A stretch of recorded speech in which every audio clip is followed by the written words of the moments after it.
Nah, malam ini kita akan membahas mengenai bagaimana keputusan dari para pebisnis ya atau perusahaan itu di dalam memasuki pasar internasional. Materinya apa sudah muncul? Sudah, Bu. Sudah ya. Baik, jadi di sini kita bisa melihat bahwa kita sudah ada di era jauh udah dari era globalisasi ya, di mana perubahan-perubahan pada lingkungan dunia itu sangat mempengaruhi perdagangan dan juga investasi yang dilakukan di luar negeri gitu ya. Artinya di sini kalau sembari kita brainstorming lagi bahwa kalau kita bicara bisnis internasional itu urusannya bukan cuma antar pebisnis ya, tetapi juga melibatkan negara. Nah, dalam hal ini terkait bagaimana aliran dana dalam transaksi ekspor impor gitu ya, itu sudah bisa sangat mudah gitu ya aksesnya gitu. Jadi dengan teknologi yang sekarang ini serba canggih gitu ya. Nah, itu juga memungkinkan para pebisnis atau para pelaku-pelaku usaha di berbagai negara gitu ya, itu bisa berinteraksi gitu. Jadi bisa saling berinteraksi gitu ya. Nah, kemudian juga dari arah perdagangannya sekarang ini gitu ya, diketahui bahwa ini dari hasil hasil pengamatan para ekonom dunia gitu, bahwa 3/4 ekspor ya 3/4 ekspor dari perekonomian negara-negara ya maju terutama itu mengarahnya ke negara-negara industri. Negara-negara maju itu contohnya apa? Negara maju yang termasuk dalam negara maju. Amerika Serikat, Amerika, terus mana lagi? Jepang, Jepang. Oke. Ada lagi, kalau Jepang itu mewakili Asia, Amerika benua Amerika. Kalau Eropa, negara majunya apa? Prancis, Apa? Prancis, Prancis, Prancis, Rusia, Jerman. ya. Apa? Apa tadi? Jerman. Jerman. Nah, gitu ya. Nah, kalau dilihat dari ini, dari kacamata perekonomian dunia, gitu ya, dari transaksi ekspor impor, terutama ekspor.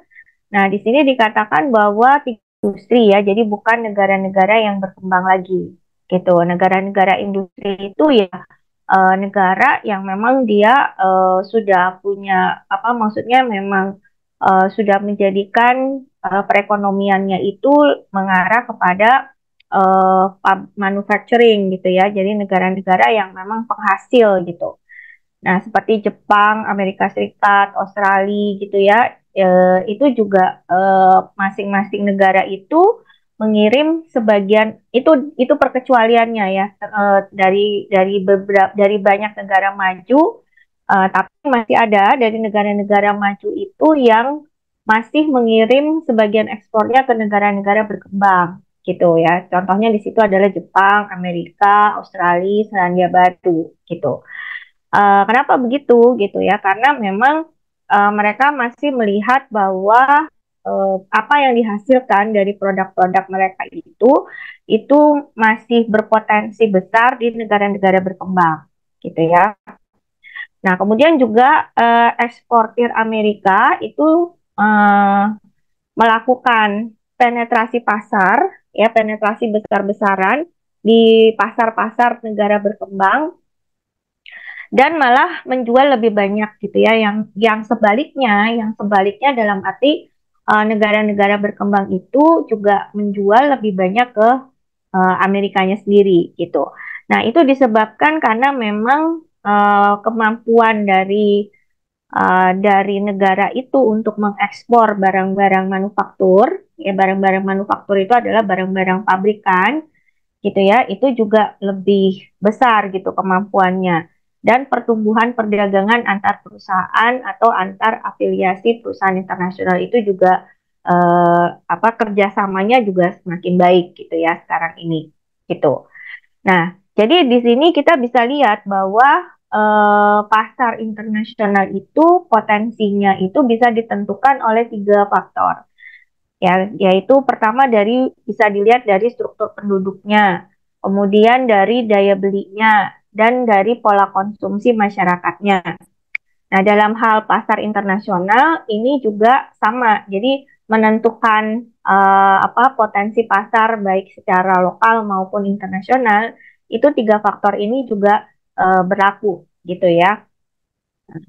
Ya, kita bisa lihat sekarang ini bagaimana perusahaan-perusahaan itu atau para pelaku bisnis itu sudah mulai melihat untuk masuk ke pasar-pasar baru ya, dalam hal ini pasar-pasar yang potensial tadi dari tiga faktor tadi itu ya, dilihat dari dilihat dari struktur penduduknya, dilihat dari daya belinya, dan juga dari pola konsumsi masyarakatnya gitu.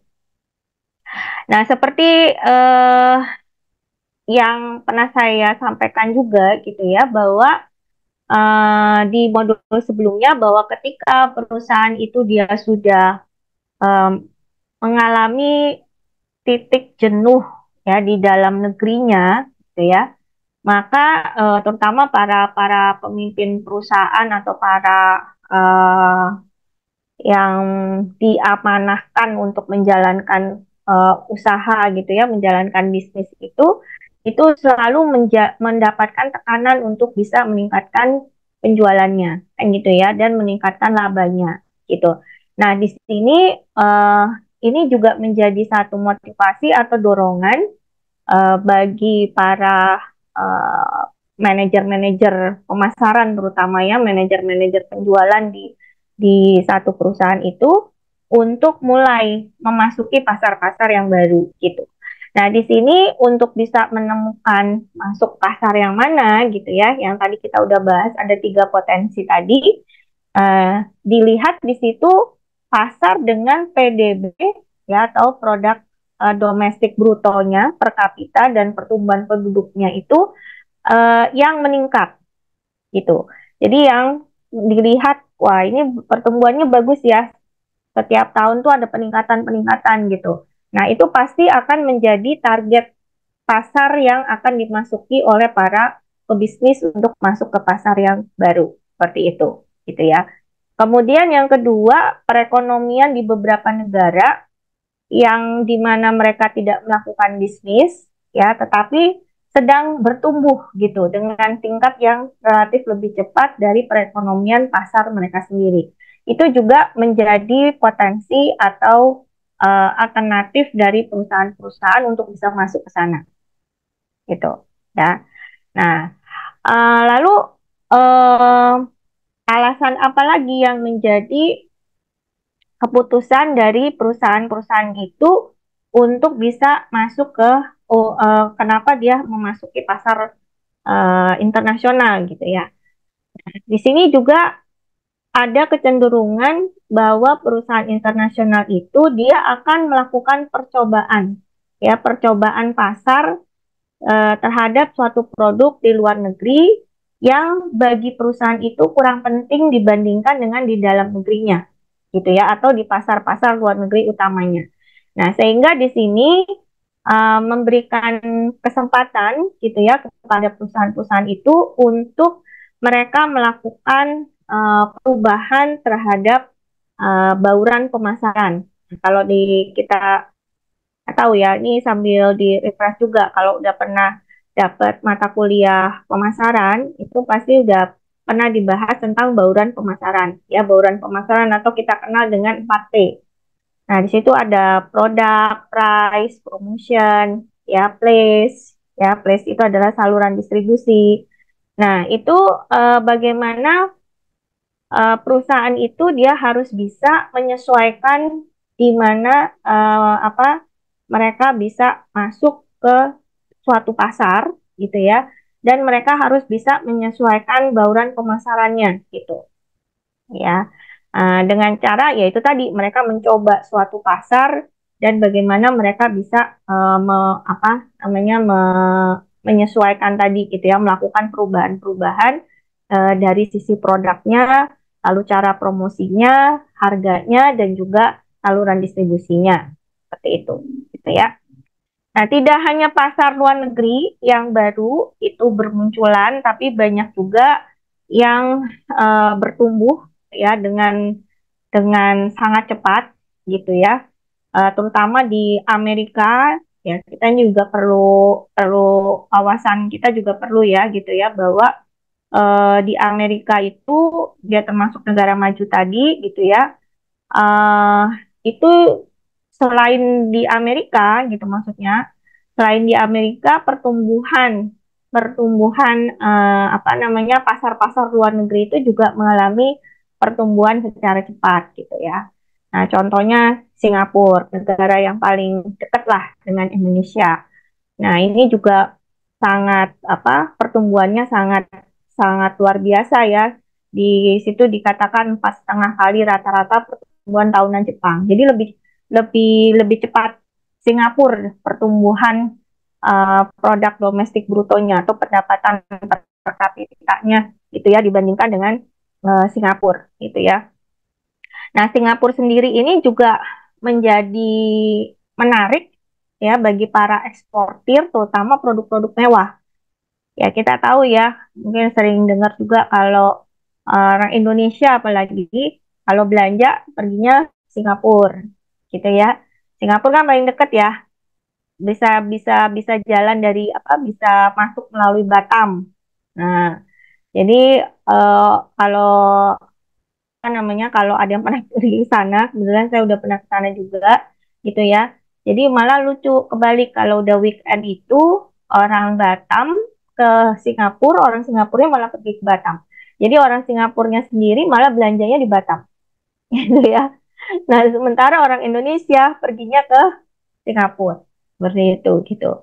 Terutama apa ya mereka mencari produk-produk yang branded-branded gitu ya karena di sana paling apa biasanya tuh kayak misalkan sepatu Nike misalkan ya itu eh, apa di Indonesia belum ada gitu ya belum ada modelnya gitu yang terbaru di Singapura itu rata-rata untuk setiap brand itu sudah duluan masuk gitu ya makanya itu mencari menjadi ini gitu menjadi incaran-incaran para ini ya para pembeli. Terus juga di sana juga banyak franchise-franchise gitu ya jaringan restoran yang memang sudah banyak gitu ya banyak ininya di sana gitu jaringannya di sana gitu ya. Nah itu tadi sebagai gambaran gitu ya beberapa bagaimana kondisi perekonomian di dunia saat ini gitu ya.